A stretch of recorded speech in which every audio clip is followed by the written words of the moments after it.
droit de répondre à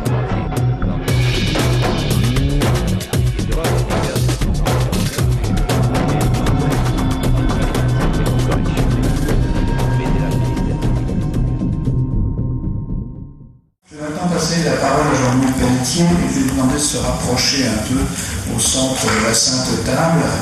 Alors Jean-Louis Pelletier, je ne vous présente pas, il y a plusieurs années qui nous fait bénéficier de ses récits, de son expérience d'avocat pénaliste très connu. Et il va nous parler de quelques escrocs, je pense, qu'il a rencontrés au cours de sa carrière. Et il en a côtoyé quelques-uns, évidemment, forcément. Voilà, je lui passe la parole. Oui, merci de me passer la parole. Où est passé Gilbert, là? Il fume, parce que j'ai un petit compte à régler avec lui, là. Et à propos de Simone Weber, là, bon, ben, je le règle tout seul, mais vous lui direz, il a les oreilles longues. Et oui, alors Simone Weber m'avait, c'est pas une violation du secret professionnel, mais elle m'avait demandé, après tant d'autres, et alors qu'elle était hospitalisée à Nancy, en attente d'être jugée, d'assurer sa défense. Le personnage était curieux, l'offre était alléchante, je me suis déplacé. Alors, première étape, c'est traditionnel quand même. Il fallait que ce soit le juge d'instruction qui me délivre un permis de communiquer. J'avais entendu parler de monsieur le juge Thill. J'en avais beaucoup entendu parler. J'étais assez curieux de faire sa connaissance. Je me déplace donc au palais. Je ne vous dis pas que j'avais mis mon beau costume. Enfin, je venais voir monsieur Thill. Je n'ai pas été reçu. C'est tout juste si c'est pas sous la porte qu'on m'a fait glisser le permis de communiquer. Et ça commence bien avec celui-là. Bon, tant pis. Mais j'en avais pas terminé pour autant.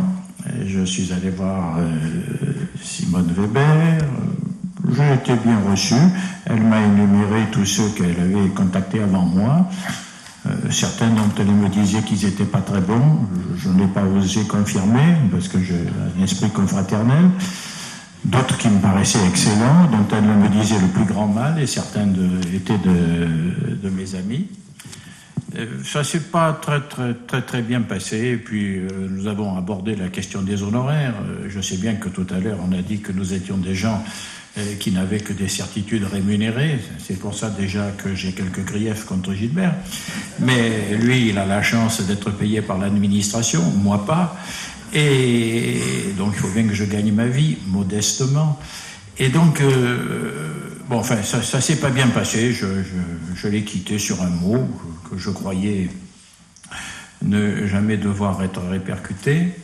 Et j'ai eu la surprise il y a quelques mois, dans ce merveilleux livre que Gilbert a commis et qui a été bien diffusé, de voir renouveler que parce qu'elle m'avait agacé, ce qui était vrai, parce que nous parlions argent et qu'elle me paraissait particulièrement pingre, et qu'elle me disait ne rien avoir, Gilbert, comment l'a-t-il su, a révélé qu'en la quittant, je lui ai dit, écoutez madame, si vous n'avez pas d'argent, vous n'avez qu'à faire de la publicité pour les tronçonneuses. Et je suis parti. Bon.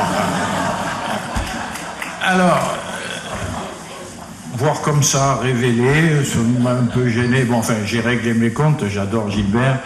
Vous lui transmettrez, n'est-ce pas? Je ne lui en veux pas. Alors, parlons des escrocs. Des escrocs ou apparentés. C'est vrai que j'en ai connu quelques-uns. Il y a déjà, avec les escrocs, lorsqu'ils s'en donnent la peine, des relations sympathiques qui peuvent se nouer entre eux et les avocats.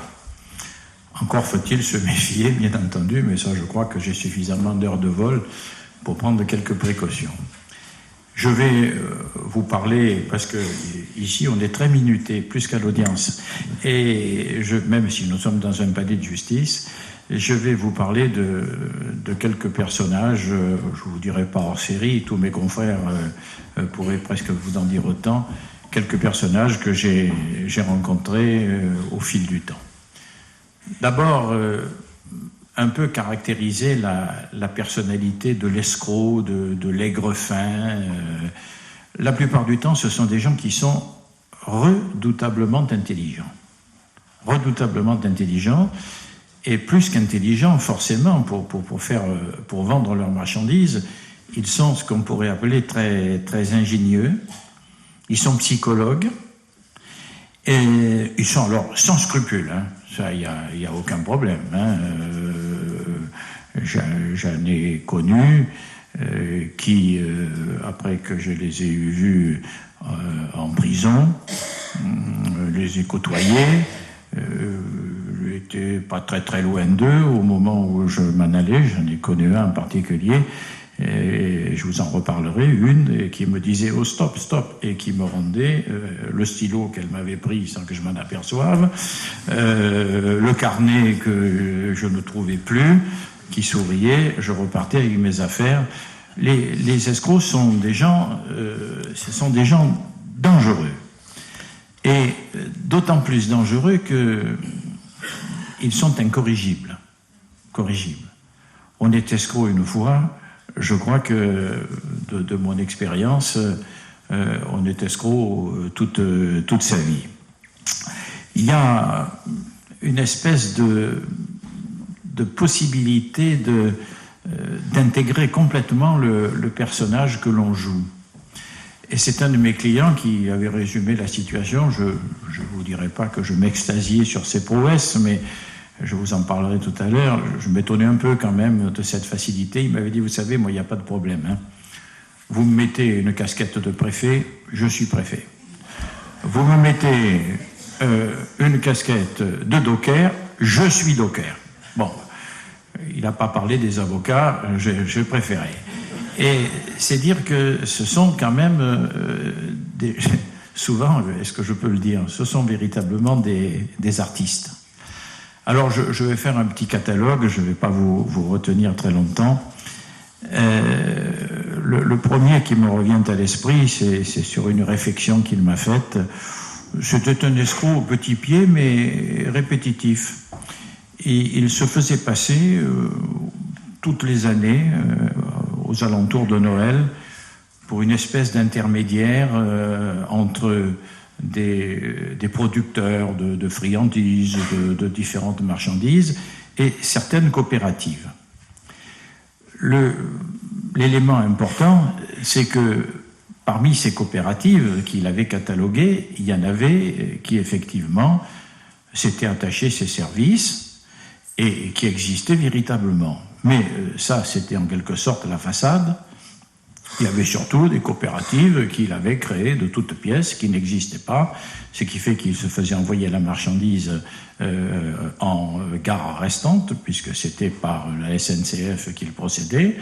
Bien sûr, il avait des faux papiers, il prélevait la marchandise quand elle arrivait, et ensuite, il la distribuait. Bon, il s'est fait arrêter après des années. Il m'a choisi, je le vois à la prison, et en fait, quelque part, il revendiquait sa bonne foi, et il me disait oh, enfin, regardez, là c'est pas une escroquerie, là, j'ai revendu, là, tout ça, enfin, bon, ben, j'ai dit, alors oui, j'avais fait la liste de toutes ces coopératives, et j'étais venu à la prison, le pointer avec lui, et alors... chaque fois, il me disait, non, là, ça existe réellement. Là, c'est la coopérative vinicole du Muy, je me souviens, dans le Var. Là, c'est telle coopérative, etc. Puis, je bute sur une coopérative et je lui dis, et celle-là?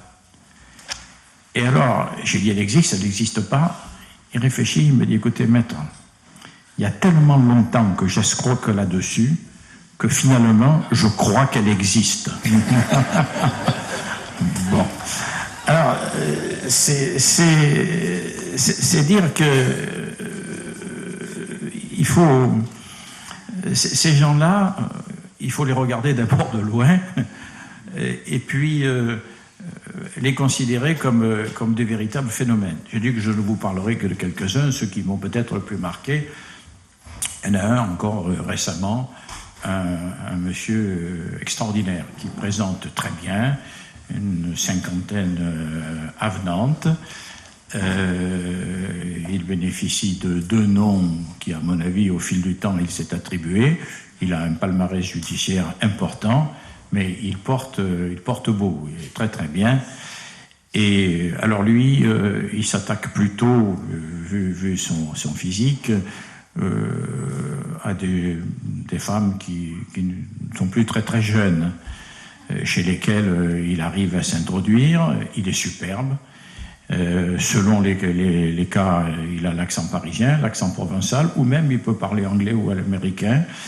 Il se fait même passer pour un pilote de ligne. Certaines fois, il s'est fait passer pour le propriétaire d'une compagnie d'aviation, dont d'ailleurs on a mis du temps à s'apercevoir qu'elle n'existait pas. Et c'est très très bien. Alors, par exemple, j'ai une anecdote. Il avait répertorié dans une petite bourgade du Var une jeune femme, l'âge était relativement avancé, qu'il avait prétendu avoir connue dans sa jeunesse. Il avait débarqué chez elle, il avait su comment qu'elle avait quelques biens. Il s'est fait reconnaître, apparemment il ne l'avait jamais vue, il s'est fait reconnaître, avec un accent qui était légèrement teinté d'américanisme. Il s'est introduit chez elle, aux yeux de la famille, il était l'amour d'autrefois qui avait reparu. Il a vidé son compte en banque, il a vidé ses poches, il a pris ses bijoux, enfin tout ça, ça a duré jusqu'au moment où cette femme s'est aperçue que d'abord elle ne l'avait jamais connu, elle n'avait jamais été son amie autrefois, et que c'était un escroc véritable, parce qu'un jour elle a un peu fouillé dans ses papiers, parce que interrogeant sa banque, on lui avait dit que son compte était pratiquement à sec. Bien sûr, c'était lui qui l'avait vidé. Donc elle a eu des soupçons, elle a fouillé dans ses affaires, et elle s'est aperçue que tout ça était complètement bidon. Alors plainte déposée, et puis ensuite aboutissant devant le tribunal avec d'autres faits du même genre.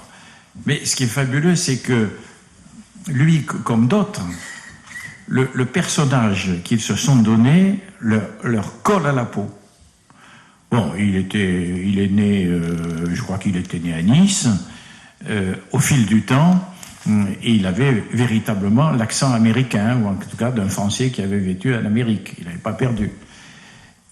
Puisqu'il était pilote de ligne, ce qu'il n'avait jamais été, il avait l'uniforme, c'est-à-dire que de temps en temps, par nostalgie, disait-il, il revêtait sa veste qui était parée de galons, ce qui impressionnait beaucoup les gens. Et alors, ce qui m'a sidéré, c'est que... Alors, j'ai fait le tour des tribunaux. Je suis allé à Bourg-en-Bresse, je suis allé à Annecy, je suis allé à Draguignan, et je ne sais pas où j'échoue un jour, je crois que c'est à Aix-en-Provence. À Aix-en-Provence, la configuration des lieux est telle que nous n'avons pas de contact avec les clients au moment où ils comparaissent devant le tribunal. Donc j'étais dans la salle, je l'attendais, et alors là, j'ai été sidéré quand il est entré, parce qu'il était en uniforme, il avait la veste avec des galons, et ce qui m'a encore plus sidéré, c'est qu'il parlait anglais, et qu'il disait au président « Oui, votre honneur ». Alors, je dois dire que ça a tellement amusé le tribunal qu'il s'en est bien tiré. On l'a pris pour un demi-fou. Il a roulé tout le monde, sauf moi quand même. Alors, c'est très inconfortable. Je le connaissais bien, je l'avais suivi, je l'avais déjà défendu. Il y avait son casier judiciaire. Mais difficile de dire au tribunal, vous savez, d'habitude, quand il parle français. Bon, à la prison, il n'a pas la veste à galons. Et lorsqu'il parle des juges, il ne dit pas leur honneur. Il me dit Socono ou un truc comme ça. C'est plus simple. Excusez-moi pour les magistrats qui sont là. Voilà. Donc, c'est un garçon qui m'a marqué. Je dois dire que une fois mon périple terminé, je me suis aperçu que toutes les promesses qu'il m'avait faites, les gens auxquels il m'avait dit de m'adresser pour percevoir quelque honoraire ou frais de défraiement, n'existaient pas. Le premier escroqué, ça a été moi. Bon. Alors.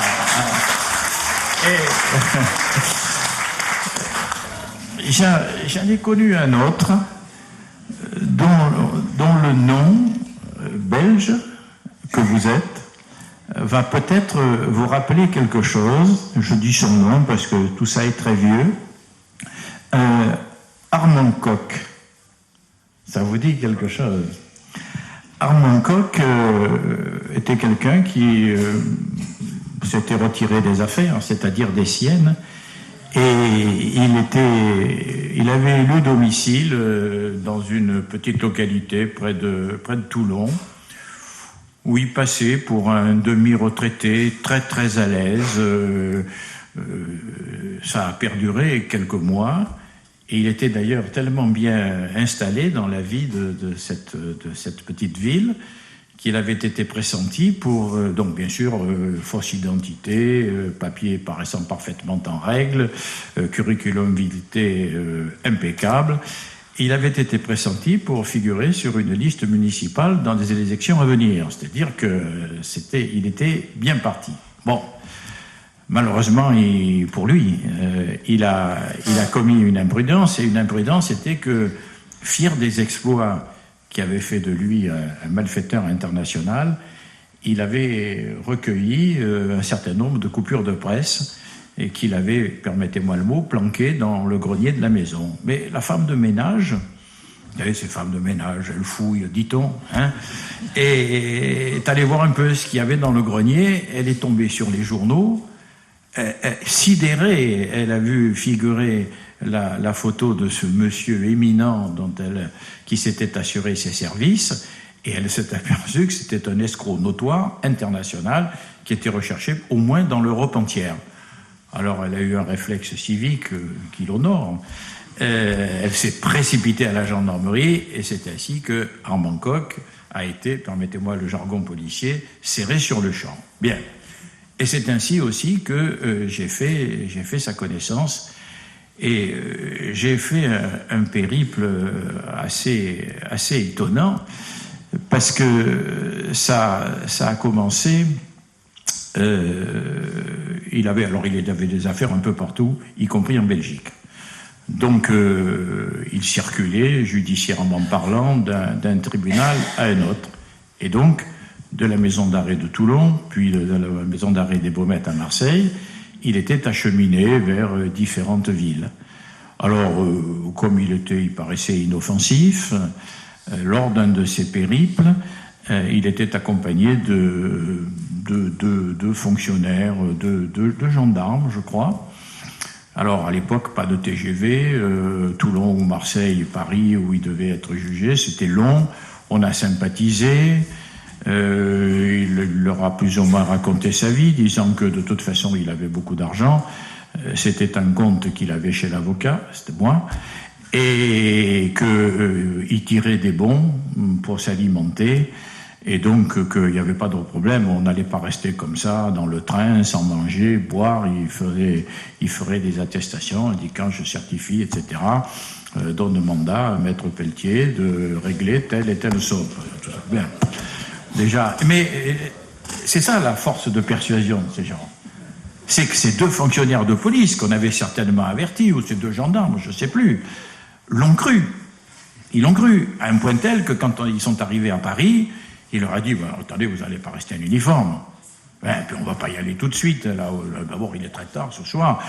Bon, vous vous changez, on va faire les boîtes de nuit. C'est Pelletier qui paye. Ça, je l'ai appris après. Hein. Et ils se sont changés. Hein. On a fait les boîtes de nuit. Ils ont payé. Et à la deuxième, troisième boîte de nuit, hop, il a disparu. Évidemment. Alors là, ça... Mais c'est vrai qu'ils sont prodigieusement intelligents, mais ils sont souvent imprudents. On l'a repris quelques semaines après, et stupidement. Bien. Donc on le remet en prison, et puis là, je ne sais pas comment ça se passe, là on n'a jamais su, il doit y avoir une faute quelque part, il réussit à nouveau à s'échapper. Il est dans la région marseillaise, en prison, il avait eu des accointances. On lui avait parlé de certaines personnalités marseillaises du milieu qu'il pouvait contacter, ce qu'il ne manque pas de faire. Et ça se passe très bien parce qu'il met ses qualités au service de ces braves gens qui, une fois renseignement pris, accepte ses compétences. Donc il commet quelques escroqueries, ça se passe très bien, mais il a l'attention attirée sur la copine de l'un d'entre eux, et il noue une liaison avec cette jeune femme. Patatras, les gangsters en question, ils étaient 2-3 au centre, s'en aperçoivent, ça se passe très très mal, et ils le prennent. Alors ils sont au 10e ou 11e étage d'un immense immeuble, pas très loin du stade Vélodrome de Marseille. C'est leur appartement, donc il lui colle une rouste gigantesque. Et puis, tout d'un coup, ils s'aperçoivent qu'ils n'ont pas le temps de le finir, comme ils disent, parce qu'il y a un match de football et il faut qu'ils aillent au match. Alors, ils le ligotent. Tout ce que je vous dis est totalement authentique. Hein. Bon. Et ils le ligotent, plus ou moins bien. Ils s'en vont en lui disant « Tu ne paieras rien pour attendre. Quand on revient, tu peux faire ta prière. » Bon. Mais le match, ça dure plus d'1 heure et demie. Il est malin. Il arrive à défaire ses liens, et il y a un problème. Il y a un problème, c'est que ils l'ont enfermé et que de l'intérieur, de toute façon, il ne peut pas ouvrir. Et il sait qu'ils vont revenir. Alors, il a une idée. Il se met à la fenêtre, il crie au secours, je suis séquestré, etc. Il y a un attroupement en bas. Il dit ce sont des voyous, ce sont des gangsters, qu'on me délivre. Les gens sont « je ne peux pas sortir ». Et là, il arrive, le temps du match, à ce qu'il y ait une voiture de pompiers, je crois qu'ils viennent avec l'échelle. Donc, on le fait descendre. Les policiers sont avertis. On le mène en grande pompe à l'hôtel de l'évêché à Marseille, qui est le repère, si je puis dire, excusez-moi du terme, des policiers de la ville, où là, il est accueilli, alors, parce qu'on s'est renseigné sur l'identité de ceux qui l'avaient séquestré. C'était des voyous connus. Les policiers marseillais ont pensé qu'ils étaient sur une très belle affaire. Donc on le bichonne, on le rhabille, et, catastrophe pour lui, on le mène aux messes de l'évêché, et là, il y a le long des murs son portrait robot qui est signalé partout, Wanted. Et les policiers sont forcément clairvoyants.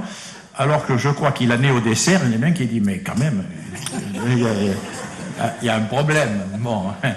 Et effectivement, c'est bien lui, et hop, on le recoffre. Alors, voilà, ça se termine à peu près là, sur Armand Coq, parce que le dernier gag, si je puis dire, pour dire que ces gens sont fabuleux, il a une petite affaire à Béziers. Béziers, à l'époque, le tribunal, la prison, c'est pas loin. Les policiers vont chercher les gens, il n'y a pas de fourgon cellulaire. Les policiers vont chercher les gens avec les menottes à la prison, ils les amènent au palais. Bon, donc je plaide mon truc, il en avait dans toute la France. Alors, vous savez, je connaissais le disque. Hein. Bon, on savait qu'à la limite, à part ce qu'il attendait à l'étranger, tout serait confondu au maximum, c'est-à-dire à 5 ans, sans compter la récidive. Bon, donc je plaide brièvement ce que j'avais à plaider, puis je sors du palais, et au moment où je vais regagner ma voiture, il sort, lui, du palais, il est enchaîné avec un policier qui le ramène du palais, donc il y a une menotte, etc. Et il y a un petit gamin qui... Alors, Armand Coq est superbe, hein, parce que pour comparaître devant le tribunal, chaque fois, il est bien mis. Hein, il est bien mis, costume, souvent cravate, etc. Il présente très bien. Et le policier est un petit peu débraillé à côté de lui. Il est venu le chercher. Bon. Et il y a le gamin qui dit « Oh, papa, regarde, le gangster avec le policier. » Et alors, le papa dit « Oui, mais bien sûr, le gangster, c'est celui-là qui est mal habillé. L'autre, c'est le policier. » Non, pas du tout, c'était le contraire. Bon, mais dire que ces gens sont fabuleux. Hein. Quelque part, je répète, ce sont des artistes. Il y en a un, là, ils sont incroyables. Je vais vous parler de l'autre qui s'introduisait chez d'anciennes maîtresses qu'il n'avait jamais eues. Celui-là, il s'appelle Frédéric Bourdin, je dis son nom, parce qu'il n'a pas craint de publier un livre pour raconter ses exploits. Le Caméléon. Et alors, le Caméléon, c'est un garçon qui, par un phénomène physique absolument extraordinaire, alors qu'il avait, ça remonte à quelques années, il y a un moment qu'on n'a plus entendu parler de lui. Mais ça ne saurait revenir. Et donc, il a une qualité physique, qui fait qu'il a la trentaine. Il arrive, mais il paraît qu'il s'est beaucoup entraîné, il a beaucoup appris, il arrive carrément, mais son physique lui-même le lui permet, à passer pour un adolescent. Et alors il a une spécialité, il répertorie les gens qui ont perdu des enfants, etc. Notamment, il l'a fait aux États-Unis, et il se présente dans les familles, il dit « c'est moi ». Je suis votre fils, on m'avait enlevé, j'ai grandi, etc. J'ai réussi finalement à m'échapper, je vous ai retrouvé. Et alors là, il est accueilli comme le Messie, hein, bien sûr, parce que on avait cru que le fils était disparu, il revient. On lui trouve beaucoup de qualités parce qu'il est très gentil. On ne se préoccupe pas trop de savoir l'âge qu'il a parce qu'il s'est renseigné et il a fait une étude approfondie des cas qu'il peut utiliser.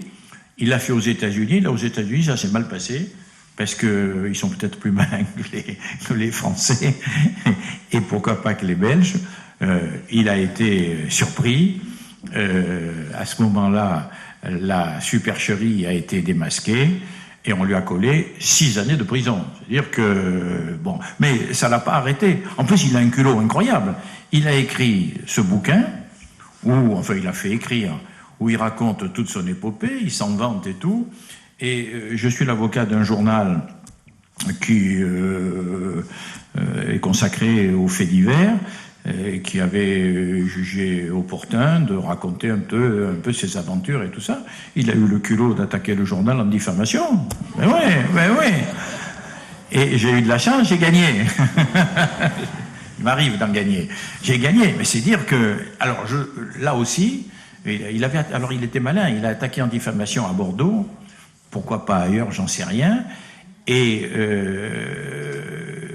j'ai eu de la chance, parce que c'est moi qui ai eu de la chance, parce que le président connaissait l'histoire, et en plus le journal ne faisait que révéler des faits qu'il avait lui-même écrits, notamment son incarcération aux États-Unis, la façon dont il arrivait à remonter dans le temps et à faire croire, il a fait ça. De même qu'il avait aussi une spécialité, il ne savait pas trop où dormir, et on a fait le compte, il a fait 147 asiles de nuit sous 147 identités différentes qu'il a données. Et personne ne s'est jamais méfié. Il passe une nuit, il est là, on lui propose peut-être de rester, il dit non, je m'en vais, je crois que je vais pouvoir ailleurs. C'est extraordinaire ce Bourdin. Je vous dis, mais un culot d'acier. Voilà, en gros, c'était peut-être les cas les plus marquants que j'ai rencontrés. Mais je ne peux pas résister au plaisir de vous raconter une histoire, puisque c'est les escrocs, les aigres-fins, etc., à une jeune femme que j'ai côtoyée de par ses actions, et qui, je crois, est dans mes souvenirs, et peut-être la personnage la plus pittoresque et la plus extraordinaire que j'ai pu côtoyer. C'est une Américaine, à l'époque, ça remonte déjà à un certain temps, une bonne quarantaine d'années, immense, très brune, métissée, très très bien habillée, avec de beaux bijoux, et qui se présente dans de grandes bijouteries. Elle-même a de très beaux bijoux, et elle dit que son ami veut lui offrir un pendentif qui serait assorti à une bague qu'elle a. Alors évidemment, les bijoutiers regardent la bague véritable. Donc on lui sort pas mal de choses, et ça lui plaît pas, ça n'est pas suffisant, c'est peut-être pas assez cher, ou trop cher. Elle s'en va, et quand elle est partie, on s'aperçoit que le total de ce qu'on a montré a largement diminué. Elle échoue, si je puis dire, à Monte-Carlo, hors saison. Hors saison, c'est-à-dire en septembre. Donc elle est toujours aussi bien habillée. Et elle se présente chez Cartier. Et chez Cartier, sur le pourtour de la place du Casino, cet été-là, on a exposé le bijou, qui est un diamant qui provient d'une collection d'anciens tsars russes, qui n'est pas un très gros diamant, mais qui a, paraît-il, un éclat de feu. Alors, elle arrive chez Cartier avec ses bijoux, tout ça. Elle demande à voir, toujours pareil, son ami voudrait assortir un pendentif. On lui montre telle chose, etc. Et ça lui plaît pas, ça lui convient pas. C'est pas tout. Elle essaie les bagues. Elle dit non, ça va pas. Enfin, comme c'est hors saison, la saison vient de se terminer. Ils ont du temps et il y a un naïf qui ne sait plus, va chercher en vitrine le diamant, le lui montre, elle dit non, elle rit, c'est pas possible, c'est pas ça qu'elle veut. On continue, etc. Et puis elle dit bon ben tant pis. Elle était en transit, elle était à l'aéroport de Nice, on l'a amenée en taxi et elle reprend son taxi, elle s'en va. On replie tout, paf, plus de diamant. Le diamant a disparu. Alors, émoi extraordinaire, qu'est-ce qui s'est passé? Où on est? Bon, bien sûr, de Monaco, la police française est alertée. Quand le taxi arrive à l'aéroport de Nice, le taxi est arrêté. On va désosser le taxi, on ne trouvera rien. On a pensé que peut-être, dans l'esprit de tout le monde, ça ne peut être qu'elle qui est la voleuse. Pas possible qu'il en soit autrement. Mais on ne trouve pas l'objet du vol. Il n'est pas sur elle, il n'est pas dans le taxi, il n'est pas dans ses habits, dans ses vêtements.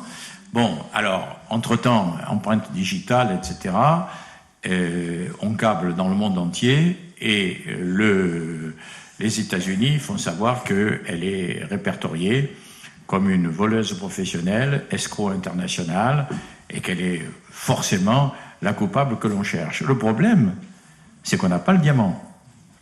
Cela étant, on l'incarcère préventivement à Monaco et il y a une instruction, une courte instruction, je prends sa défense, j'ai d'excellentes relations avec elle, il n'y a rien, l'objet du délit n'existe pas.